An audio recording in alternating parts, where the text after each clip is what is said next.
আপনার বাচ্চা কি খাওয়ার সাথে সাথেই বমি করে ফেলে? তাহলে আজকের ভিডিওটি আপনার জন্য। যারা সদ্য মা হয়েছেন তাদের মধ্যে এই চিন্তাটা সবসময় ঘুরপাক করে যে বাচ্চা খাওয়ানোর সাথে সাথেই বমি করে ফেলছে, তাহলে বাচ্চার এক্স্যাক্ট প্রবলেমটা কি হচ্ছে। আপনি প্রথম মা হয়েছেন, সেই জন্য হয়তো আপনার বুঝতে অসুবিধে হচ্ছে।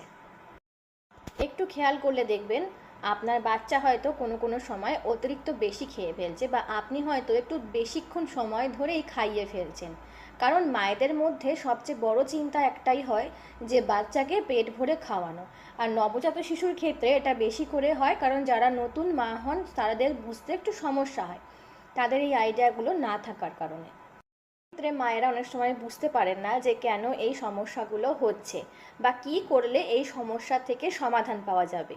তো কিছু কিছু টিপস আমি আপনাদের সঙ্গে শেয়ার করব, যেগুলো ফলো করলে আপনি এই বাচ্চার খাওয়ার সঙ্গে সঙ্গেই বমি হয়ে যাওয়ার এই সমস্যা থেকে মুক্তি পেতে পারেন। নাম্বার 1, আপনি যখন বেবিকে খাওয়াচ্ছেন, ফর্মুলা মিল্ক হোক, ব্রেস্ট ফিডিং হোক, যে কোনো খাবার, সেক্ষেত্রে খাওয়ানোর পরে তাকে কাঁধে তুলে সোজা করে অবশ্যই ঢেকুর তোলাবেন। যদি আপনি ব্রেস্ট ফিড করান তাহলে উভয় সাইডের ব্রেস্ট ফিড করানোর মাঝে যে সময়টা, মানে আপনি ধরুন লেফট সাইডের ব্রেস্ট ফিড করালেন, তারপরে বাচ্চাকে তুলে একটুখানি ঢেকুর তোলাবেন, তারপরে আবার আপনি রাইট সাইডের ব্রেস্ট ফিড করাবেন। এইটা যদি ফলো করেন তাহলে দেখবেন আপনার বাচ্চার ভমিটিং টেন্ডেন্সিটা অনেকটা কমে যাবে। দ্বিতীয়ত, খাওয়ার গ্যাপিংটা, খাওয়ানোর টাইমের গ্যাপিংটা আপনাকে ঠিক করতে হবে।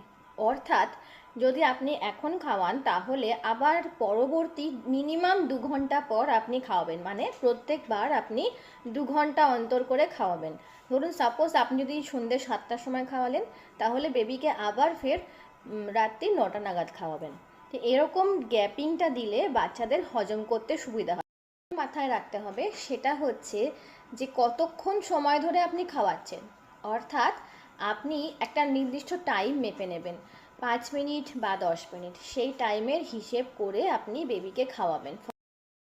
লাস্ট যেটা জিনিস আপনাদের খেয়াল রাখতে হবে সেটা হচ্ছে ভীষণ ইম্পর্ট্যান্ট, সেটা হচ্ছে খাদ্যের সঠিক পরিমাপ।